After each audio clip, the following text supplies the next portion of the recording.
देखो chapter set exercise 1.5 first question है। आपके पास यहाँ पर यूनिवर्सल सेट दिया है, A B and C set दिए हुए हैं।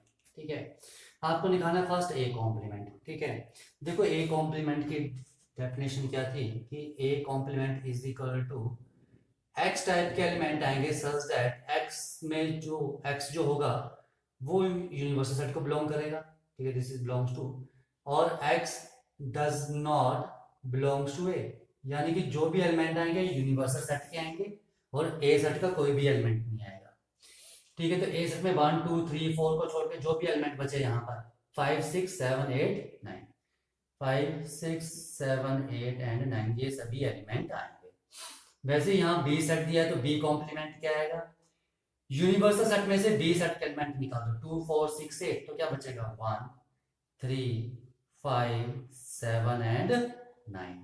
ठीक है, now what is A union C complement. तो ए यूनियन सी अगर कॉम्प्लीमेंट अगर आपने निकालना है तो सबसे पहले आपको ए यूनियन सी निकालना पड़ेगा। ठीक है, तो देखो ए यूनियन सी क्या आ जाएगा, दोनों सेट के एलिमेंट को कंबाइन कर दो और जो रिपीट हो रहा है उसे एक बार, तो क्या आ जाएगा 1 2 3 4 5 एंड 6। तो इसका कॉम्प्लीमेंट क्या आएगा। ठीक है, यूनिवर्सल के सेट के सभी एलिमेंट पर ये एलिमेंट को निकाल के, तो क्या 1 2 3 4 5 6 निकाल दो तो क्या बचा 7 8 9, तो क्या जाएगा यहाँ पर 7 8 9। नाउ ए यूनियन बी का कॉम्प्लीमेंट, तो पहले आपको ए यूनियन बी निकालना पड़ेगा। तो ए यूनियन बी का होता है एलिमेंट्स कंबाइन कर दो, क्या जाएगा 1 2 3 4 6 एंड 8। तो इसका कॉम्प्लीमेंट क्या आएगा, यूनिवर्सल सेट के वो सभी एलिमेंट लिख दो लेकिन ये एलिमेंट नहीं आने चाहिए उसमें, 1 2 3 4 6 8, तो क्या बचेगा 5 7 एंड 9, यही बचेंगे। ठीक है, ओके। नाउ नेक्स्ट है ए कॉम्प्लीमेंट का कॉम्प्लीमेंट। ये मैंने आपको पहले बताया था कि कॉम्प्लीमेंट का कॉम्प्लीमेंट क्या होता है, सेम सेट ही होता है। प्रीवियस वीडियो में हमने प्रॉपर्टी की थी कि कॉम्प्लीमेंट का कॉम्प्लीमेंट सेम सेट का कॉम्प्लीमेंट का कॉम्प्लीमेंट क्या होगा, सेम सेट ही हो जाएगा। तो ये क्या जाएगा 1 2 3 एंड 4। ओके, सिंपल क्वेश्चन है। नाउ बी माइनस सी का कॉम्प्लीमेंट निकालना है, तो सबसे पहले बी माइनस सी निकालना पड़ेगा। बी माइनस सी क्या होता है, ठीक है, बी माइनस सी होता है एक्स टाइप के एलिमेंट सच दैट एक्स जो है किसको बिलोंग करेगा, फर्स्ट सेट को बी को, and x does not belongs to C. तो क्या एलिमेंट आ जाएंगे, तो यानी कि बी सेट के सभी एलिमेंट लिख दो 2 4 6 8 लिख दिए, पर इस सेट में कोई भी सी का एलिमेंट नहीं होना चाहिए। देखो ये लिखा है कि X belongs to B, B set के एलिमेंट आएंगे, मैंने बी के सभी एलिमेंट लिख दिए, पर x does not belongs to C, पर x यहाँ पर c का एलिमेंट नहीं आना चाहिए। c में क्या 3 4 5 6, 3 4 यानी कि 4 नहीं आएगा, 5 6 यानी कि 6 नहीं आएगा, तो क्या आएगा ओनली 2 एंड 8। तो इसको मैं यहाँ लिख देता हूँ 2 एंड 8। तो b माइनस सी में क्या गया 2 एंड 8। तो b माइनस सी का कॉम्प्लीमेंट क्या आ जाएगा, यूनिवर्सल सेट के सभी एलिमेंट पर 2 और 8 को छोड़ के, तो क्या आएगा 1 3 4 5 6 7 एंड 9। तो ये आ जाएगा मेरे पास बी माइनस सी का कॉम्प्लीमेंट। ठीक है, सिंपली क्वेश्चन थोड़ा ध्यान से करने हैं आपने। ठीक है, आ जाओ नेक्स्ट क्वेश्चन करते हैं। देखो इन सेकंड क्वेश्चन आपके पास यूनिवर्सल सेट दिया है, A B C and D, ये 4 सेट दिए हैं और आपको यहाँ पूछा है कि find the complement of these sets, यानी कि आपको ए कॉम्प्लीमेंट निकालना है, बी कॉम्प्लीमेंट निकालना है, सी कॉम्प्लीमेंट निकालना है एंड डी कॉम्प्लीमेंट निकालना है। ये तो सिंपल ही है। तो ए कॉम्प्लीमेंट क्या जाएगा, यूनिवर्सल सेट के सभी एलिमेंट लेकिन ए को छोड़ के, ए बी सी को छोड़ के क्या बचा, D E F G and H. A complement ये सिंपल ही है तो आप खुद भी कर सकते हो। एंड बी कॉम्प्लीमेंट क्या जाएगा, यूनिवर्सल सेट के सभी एलिमेंट लेकिन बी को छोड़ के, तो क्या जाएगा A B C and H, ये बचा डी ई एफ जी को छोड़ के, तो क्या आएगा A B C, D E F G को छोड़ दो क्या बचा एच। ठीक है, now C complement, C set के एलिमेंट छोड़ दो, ए सी ई जी नहीं आना चाहिए यहाँ पर, तो क्या आएगा बी, ठीक है, डी एफ एंड एच। देख लो ए सी ई जी, ए सी ई और जी को छोड़ दिया तो क्या बचा, B D F and H, and D complement is इन सभी एलिमेंट को छोड़ के, यानी कि एफ छोड़ दो, एफ छोड़ दो, जी एच एंड ए को छोड़ दो, क्या बचा, बी सी डी ई, तो बी सी डी ई। ठीक है, तो ये सिंपल क्वेश्चन था। देखो थर्ड क्वेश्चन है वो इंपॉर्टेंट क्वेश्चन है, ठीक है, उसको हम इंपॉर्टेंट मतलब कि उसमें क्वेश्चंस को हमने कैसे करना है इसमें आपको थोड़ा सा देखना पड़ेगा। ठीक है, आ जाओ नेक्स्ट क्वेश्चन करते हैं हम। ठीक है, क्वेश्चन नंबर थर्ड, देखो क्वेश्चन नंबर 3 में क्या है, taking the set of natural number as the universal set. ठीक है, जो नेचुरल नंबर का सेट है, यानी कि 1 2 3 4 5 6 7 अप टू सो ऑन, ये आपने यूनिवर्सल सेट लेना है। ठीक है, write down the complement of each of the following, आपने इन सभी का कॉम्प्लीमेंट लिखना है। ये भी मैंने 4 पार्ट लिखे हैं। ठीक है, अभी इसमें 7 पार्ट और हैं। ठीक है, तो पहले ये 4 पार्ट देख लेते हैं हम। तो यहाँ लिखा है कि x such that x is an even natural number, यानी कि इस सेट में, इसको मैंने a मान लिया, क्या आएंगे 2 4 6 8 इस टाइप के एलिमेंट आएंगे। ठीक है, इवन, तो इसका कॉम्प्लीमेंट क्या होगा। ठीक है, मतलब ये यूनिवर्सल सेट है, ये मेरे पास के सभी इवन नेचुरल नंबर, तो इवन नेचुरल नंबर निकाल दो तो क्या बचेगा 1 3 5 7 अप टू सो ऑन, यानी क्या बचेगा x such that x is an odd natural number। Okay, ये आएगा कॉम्प्लीमेंट। देखो नेचुरल नंबर में क्या होते हैं, आपके पास ऐसे ऑड नेचुरल नंबर होंगे और इवन नेचुरल नंबर होंगे, दोनों होंगे, ऑड नेचुरल नंबर भी होंगे और इवन नेचुरल नंबर भी होंगे। तो यहां बोल रहे हैं कि ए जो सेट है वो इवन नेचुरल नंबर का है, तो ए कॉम्प्लीमेंट का मतलब कि वो इस यूनिवर्सल सेट में से इवन नेचुरल नंबर निकाल दो तो क्या बचेगा, ऑड नेचुरल नंबर ही बचेंगे। ठीक है, नाउ सेकंड सेम क्वेश्चन है, यहां पर लिखा है कि x जो है वो ऑड नेचुरल नंबर है, इसे अगर मैं b मान लूं तो b कॉम्प्लीमेंट क्या आ जाएगा, x such that x is an even natural number, क्या आ जाएगा even natural number। ठीक है, अभी बताया मैंने कि यूनिवर्सल सेट में या फिर यूनिवर्सल सेट जो है उसमें ऑड नेचुरल नंबर है और इवन नेचुरल नंबर है, दो टाइप के। ठीक है, तो ये बोल रहे हैं कि ये ऑड नेचुरल नंबर है, तो इसका कॉम्प्लीमेंट क्या होगा, ऑड नेचुरल नंबर निकाल दो इसमें से तो क्या बचेगा, इवन नेचुरल नंबर। ठीक है, नेक्स्ट है आपके पास x such that x is a positive multiple of 3, यानी कि अगर मैं इसे C सेट ले लूं तो ये बोल रहे हैं positive multiple of 3 3 6 9 12 up to so on, इन मल्टीपल्स की बात कर रहे हैं। ठीक है, तो इसका कॉम्प्लीमेंट क्या आ जाएगा, सी कॉम्प्लीमेंट। ठीक है, इसमें x टाइप के एलिमेंट आएंगे सच दैट, ठीक है, x जो होगा वो नेचुरल नंबर होगा, और ये बोल रहे हैं कि ये सभी 3 के मल्टीपल आएंगे, 3 के सभी मल्टीपल आएंगे। ठीक है, तो देखो 3 के मल्टीपल आएंगे, 3 नहीं आएगा, 6 नहीं आएगा, 9 नहीं आएगा, ऐसे करके, तो क्या बचा आपके पास 1 2 4 5 7 अप टू सो ऑन, यही बचे। और ये क्या है, ये 3 के मल्टीपल नहीं है। ठीक है, आया समझ। देखो यहाँ नेचुरल नंबर जो भी है लिखा है कि 3 के मल्टीपल, ये तो ये 3 के मल्टीपल होंगे, और कुछ नंबर जो बाकी नंबर होंगे वो 3 के मल्टीपल नहीं होंगे। ठीक है, ये बोल रहे हैं कि आपने 3 के मल्टीपल, ये सी सेट आ गया, तो इसका कॉम्प्लीमेंट क्या आएगा, इसका कॉम्प्लीमेंट आएगा जो 3 के मल्टीपल नहीं होंगे। ठीक है, x is not a multiple of 3, तो ये आ जाएगा आपके पास सी कॉम्प्लीमेंट। ठीक है, तो देखो नेक्स्ट पार्ट, ये लिख रहे हैं x is a prime number, यानी कि इसमें डी सेट मान लो तो ये क्या है, प्राइम नंबर, यानी कि 2 3 5 7 अप टू सो ऑन। ठीक है, तो देखो नेचुरल नंबर में क्या होंगे, या तो प्राइम नंबर होंगे या फिर प्राइम नंबर नहीं होंगे। ठीक है, 1 ऐसा एक नंबर है जो प्राइम नंबर नहीं है। ठीक है, तो यहां क्या आ जाएगा, x, देखो ये प्राइम नंबर है तो इसका कॉम्प्लीमेंट क्या आएगा, डी कॉम्प्लीमेंट क्या आएगा। ठीक है, प्राइम नंबर, तो दूसरे क्या बचे, कंपोजिट नंबर ही बचे। ठीक है, कंपोजिट नंबर ही बचे। ओके, तो क्या आ जाएगा, x such that x is a composite number, ठीक है, और x इज इक्वल टू 1, और x क्या आएगा, 1 भी तो आएगा, ठीक है, और 1 लिख लो ऐसे, ठीक है।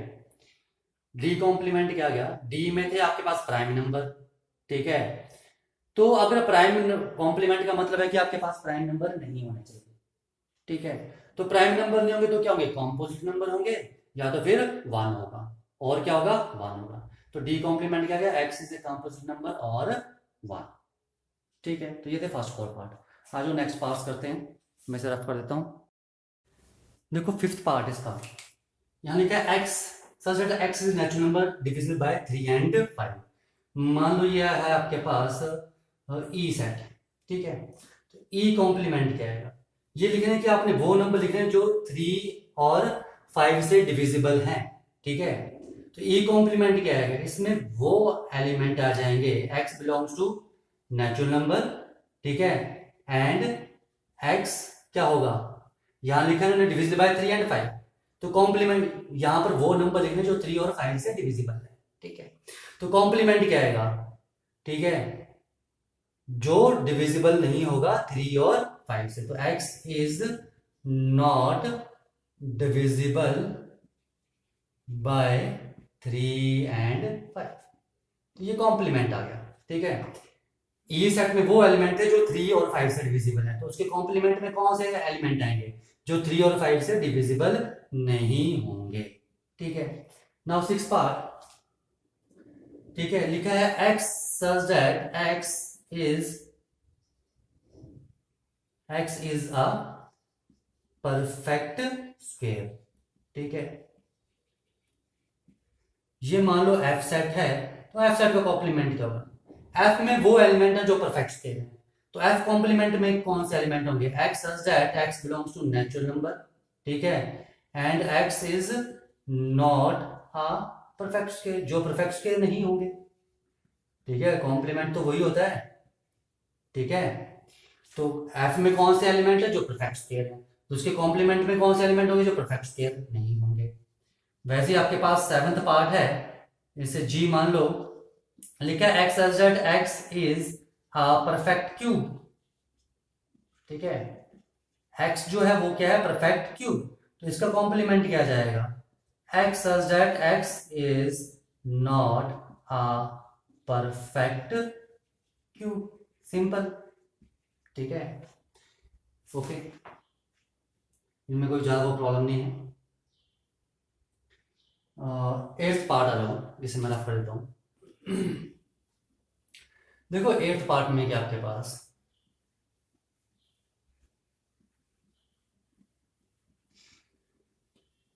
इन 8th part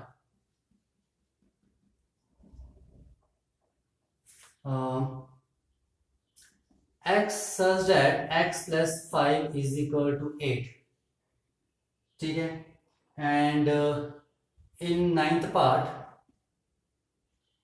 same he x such that 2x plus 5 is equal to 9। आ जाओ पहले इसे करते हैं, तो ये क्या है आपके पास, मान लो ये आपके पास है y सेट, तो y सेट में क्या जाएगा, x such that x is equal to 3, ये चीज लिख रहे हैं, ठीक है। तो इसका कॉम्प्लीमेंट क्या आएगा, x such that x क्या होगा, नेचुरल नंबर होगा, एंड x क्या होगा, इज नॉट इक्वल टू 3। देखो यूनिवर्सल सेट में क्या आपके पास 1 2 3 4 5 अप टू 100 इस टाइप के एलिमेंट है, तो y कॉम्प्लीमेंट क्या होगा, यूनिवर्सल सेट के सभी एलिमेंट y के एलिमेंट को छोड़ के, तो 3 को छोड़ के वो सभी एलिमेंट, ये तो लिखा सभी नेचुरल नंबर 3 को छोड़ के।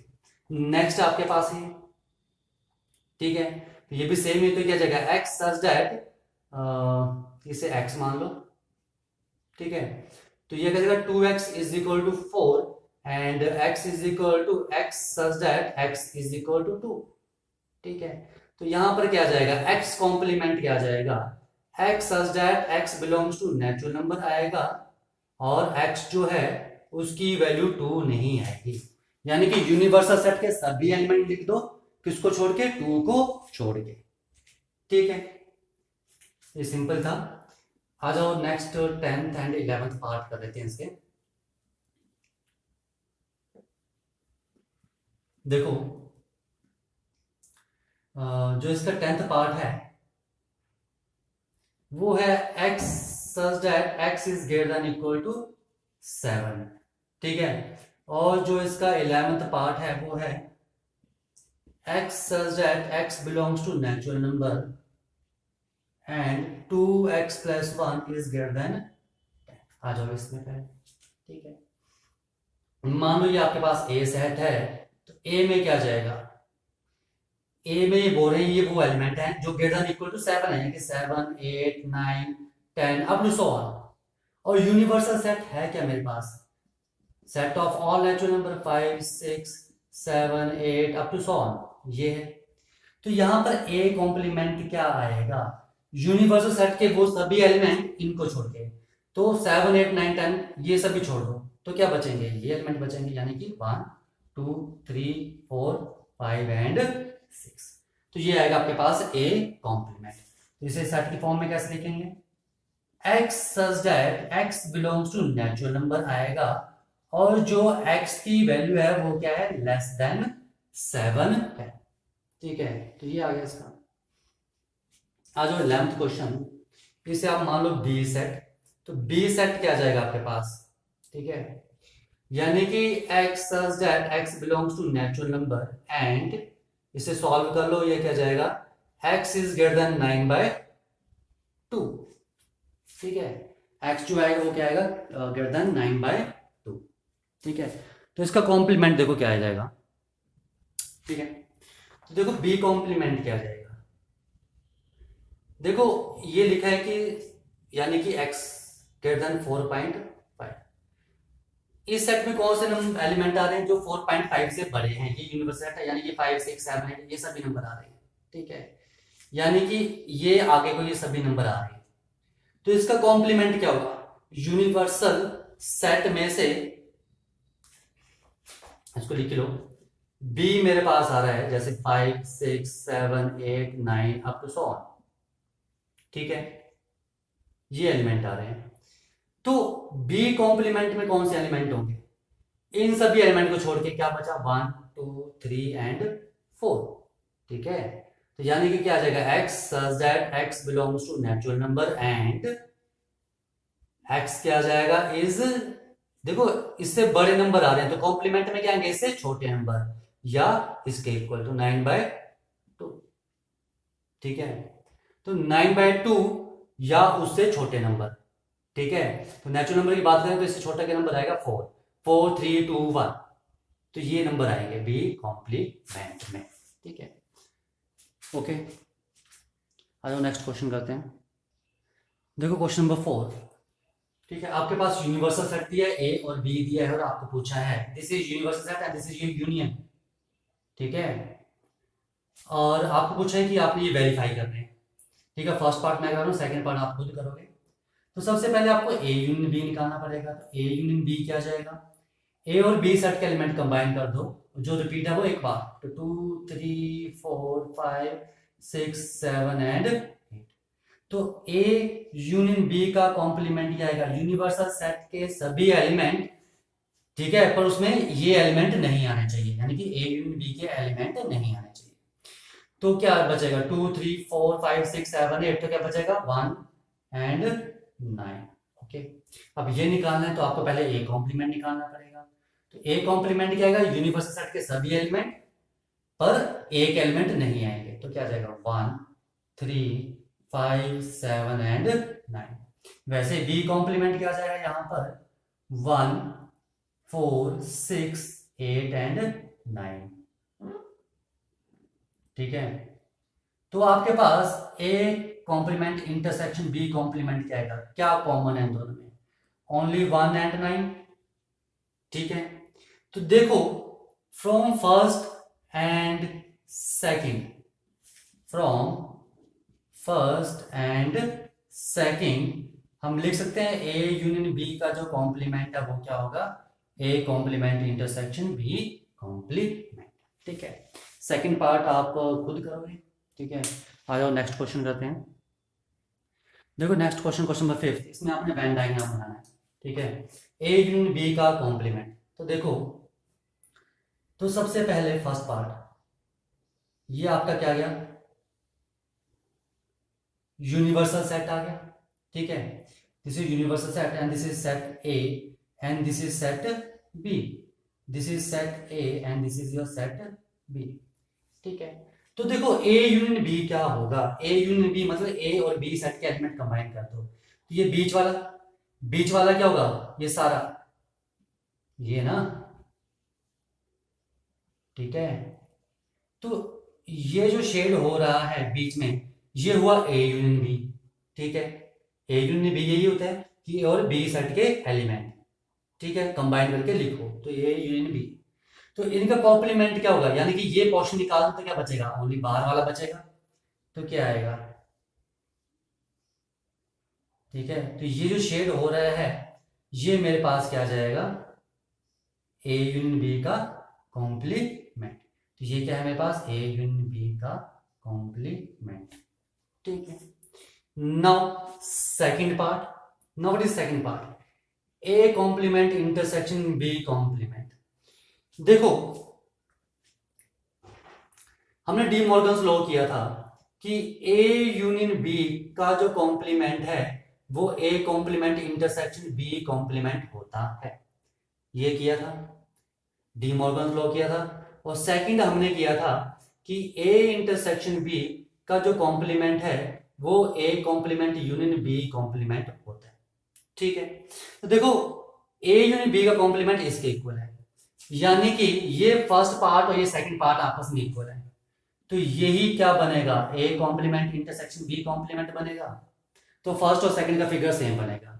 वैसे थर्ड और फोर्थ का फिगर क्या बनेगा, सेम, क्योंकि ये आपस में इक्वल है। ठीक है, ये चीज आई समझ में। ये डी मॉर्गन्स लॉ हमने किया था ना, डी मॉर्गन्स लॉ। ठीक है, तो ये डी मॉर्गन्स लॉ है। ठीक है, ओके। अगर आपने इसका वेन डायग्राम बनाना है तो वो भी मैं आपको बता देता हूं। ठीक है, इसके लिए अलग अलग फिगर बनाने पड़ेंगे। पहले तो ए सेट आ गया, तो ए कॉम्प्लीमेंट क्या आएगा, ठीक है, 3 फिगर में बनेगा ये। ठीक है, ए कॉम्प्लीमेंट ए को छोड़ के, ये आ गया A complement. Now next is your B set है ये, तो बी कॉम्प्लीमेंट क्या आएगा, बी को छोड़ के। ठीक है, ये आ गया बी कॉम्प्लीमेंट। अब इन दोनों में इंटरसेक्शन पूछिए, कॉमन क्या है, दोनों में कॉमन क्या है। देखो दोनों में ओनली ये बाहर वाला पोर्शन कॉमन है। यहां पर जैसे ये है शेडेड रीजन ए वाला, यहां नहीं है तो ये कॉमन नहीं हुआ। यहाँ बी वाला खाली है तो यहाँ बी वाला शेड है। ठीक है, बी वाला शेड है। ओके, तो यहां मेरे पास कॉमन पार्ट क्या आ जाएगा, ठीक है, ए कॉम्प्लीमेंट था तो ए को छोड़ के, बी कॉम्प्लीमेंट तो बी को छोड़ के। ठीक है, तो देखो यहाँ पे मेरे पास कॉमन पार्ट क्या आ रहा है, ठीक है, जो दोनों में शेड हुआ है, तो दोनों में शेड क्या हुआ है, ओनली ये बाहर वाला पोर्शन जो मैंने ये किया है। ठीक है, आप ऐसे भी कर सकते हो और ये डी मॉर्गन्स लॉ आप इसको डायरेक्ट भी लिख सकते हो। ठीक है, तो ये था आपके पास फर्स्ट पार्ट। वैसे ही आपने सेकंड पार्ट हो गया। ठीक है, नाउ थर्ड पार्ट, तो ये था first and second part. Now third and fourth part क्या है, सेम फिगर बनेगा, हमें लग गया पता। तो हम क्या करेंगे, सबसे पहले बना लेंगे ए इंटरसेक्शन बी का कॉम्प्लीमेंट। ठीक है, तो देखो यहां पर रफ में अगर मेरे पास ये दो सेट कट कर रहे हैं, ये ए सेट है ये बी सेट है, तो इनकी इंटरसेक्शन क्या होगी, ये आ जाएगा ए इंटरसेक्शन बी, बीच वाला। ठीक है, तो कॉम्प्लीमेंट क्या हो, बीच वाले को छोड़ के सारा पोर्शन। ठीक है, ए इंटरसेक्शन बी हुआ बीच वाला, तो बीच वाले को छोड़ के क्या बचा, ये बाहर सारा बचा और ये भी बचा।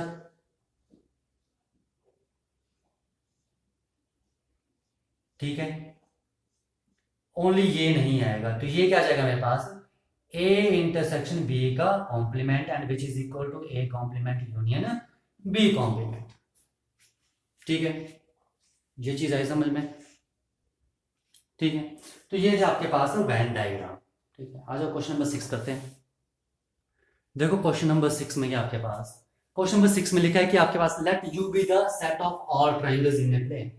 यू जो है वो यूनिवर्सल सेट है, इसमें सभी ट्राइंगल्स हैं। सभी ट्राइंगल्स मीन स्केलर ट्राइंगल जो होंगी, इक्विलेटरल ट्राइंगल जो होंगी, ठीक है, राइट एंगल ट्राइंगल, ठीक है, आइसोसेलेस, जितनी भी ट्राइंगल्स होंगी वो सभी यूनिवर्सल सेट में आएंगी, ठीक है।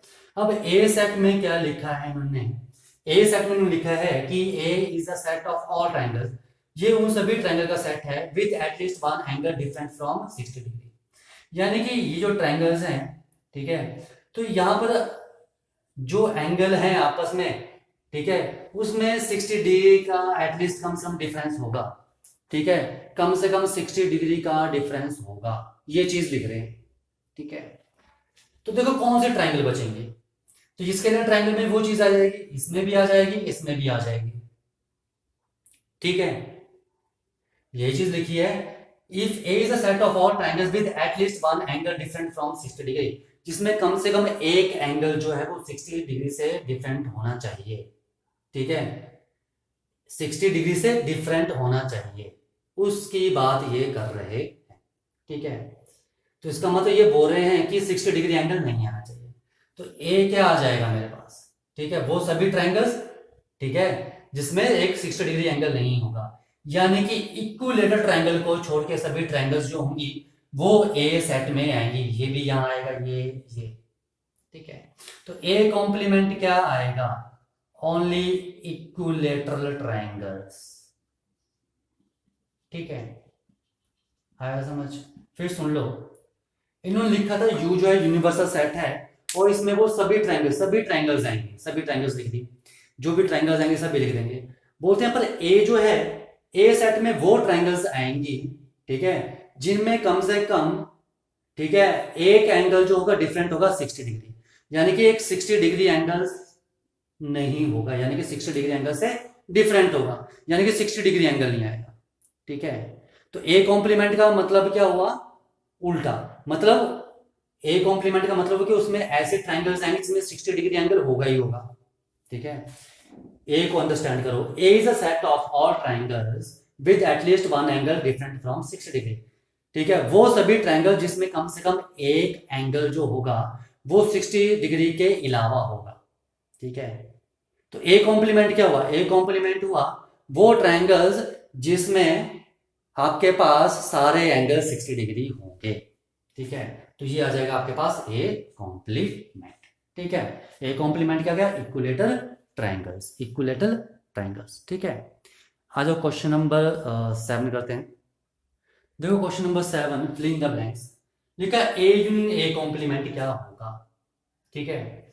ए यूनियन ए कॉम्प्लीमेंट, ये जैसे वेन डायग्राम से हम करते हैं, ठीक है, यहाँ ए बनाऊंगा, यहाँ ए कॉम्प्लीमेंट बनाऊंगा, ये ए आ गया, ए आ गया, ये शेडेड, तो ए कॉम्प्लीमेंट यहाँ क्या आ जाएगा, ये यूनिवर्सल सेट है, ये बाहर वाला, ठीक है। अब इन्होंने बोला है कि इन दोनों की यूनियन, इन दोनों की यूनियन मतलब इनको इकट्ठा कर दो, ठीक है, यूनियन का मतलब ये था जो भी शेडेड पोर्शन यहाँ पे इकट्ठा कर दो, तो यहाँ पे ये बाहर वाला शेड नहीं यहाँ है, यहाँ बीच वाला है, यहाँ नहीं है, तो इन्हें इकट्ठा कर दो तो मेरे पास क्या बन जाएगा, इज इक्वल टू, अगर मैंने कि यूनियन ले लूं तो मेरे पास कैसा बनेगा, ऐसा बनेगा कुछ, जिसमें ये सारा ही शेड होगा, तो ये क्या बन गया, यूनिवर्सल सेट, तो ये क्या जाएगा यू, ओके। नाउ दिस, ये था मेरे पास first part. Now five complement, ठीक है, देखो फाइव कॉम्प्लीमेंट क्या होगा, ठीक है, मैंने आपको पहले बताया था फाइव कॉम्प्लीमेंट क्या होता है, यूनिवर्सल सेट होता है, ठीक है। देखो अगर मेरे पास कोई यूनिवर्सल सेट है, ठीक है, अपनी मर्जी से ले लो कोई भी, ठीक है, और जो मेरे पास है फाइव, फाइव क्या होगा, खाली होगा, तो फाइव कॉम्प्लीमेंट क्या होगा, यूनिवर्सल सबसेट के सभी एलिमेंट लिख दो, लेकिन फाइव का कोई एलिमेंट नहीं आना चाहिए, तो कोई भी नहीं आ रहा, ठीक है। और अगर ए कोई सेट है, मान लो 1 और 2, ठीक है, तो ये तो बन गया मेरे पास यूनिवर्सल सेट, बन गया यूनिवर्सल सेट। तो ये बोल रहे हैं कि यूनिवर्सल सेट की इंटरसेक्शन आपने ए सेट के साथ निकालनी है, तो यूनिवर्सल सेट और ए सेट में क्या कॉमन आएगा, 1 2, यानी कि क्या आएगा, ओनली, ठीक है, तो फाइव कॉम्प्लीमेंट इंटरसेक्शन ए क्या होगा, ए सेट होगा। Okay, now third A intersection A complement. यहां देखो ए मेरे पास क्या है, ये है शेडेड, ए कॉम्प्लीमेंट क्या है, यहां पर ये बाहर वाला शेड है। तो दोनों में ऐसा कौन सा पोर्शन है जो दोनों में कॉमन शेड हुआ है? ठीक है कोई क्वेश्चन, यहां पर अंदर शेड हो रहा है, यहां पर बाहर शेड हो रहा है, तो इंटरसेक्शन का मतलब कॉमन, तो इन दोनों में क्या कॉमन है, कुछ भी नहीं, तो क्या आएगा, फाइव। ठीक है, यहाँ के यूनिवर्सल सेट का कॉम्प्लीमेंट देखो, यूनिवर्सल सेट का कॉम्प्लीमेंट क्या होगा। ठीक है, यूनिवर्सल सेट है मेरे पास ये पूरा सेट, ठीक है, इसका कॉम्प्लीमेंट क्या होगा, इसका कॉम्प्लीमेंट यानी कि यूनिवर्सल सेट में से यूनिवर्सल सेट को निकाल दो तो क्या बचा, कुछ भी नहीं बचा, यानी कि इसका कॉम्प्लीमेंट हुआ फाइव, फाइव हुआ। तो ये क्या गया, फाइव की इंटरसेक्शन ए के साथ। ठीक है, एक खाली set, five is empty set, ठीक है, और ए अगर कोई सेट है 1 2, कोई भी सेट है, तो इन दोनों में क्या कॉमन आएगा, एक खाली सेट और एक इसमें क्या कॉमन आएगा, कुछ भी कॉमन नहीं आएगा, तो ये क्या आ जाएगा, फाइव। कॉमन क्या आ रहा है, खाली आ रहा है कॉमन, कुछ भी कॉमन नहीं आ रहा है। ठीक है, तो ये क्या जाएगा, फाइव। ठीक है, तो ये था आपके पास 1.5 एक्सरसाइज। ठीक है।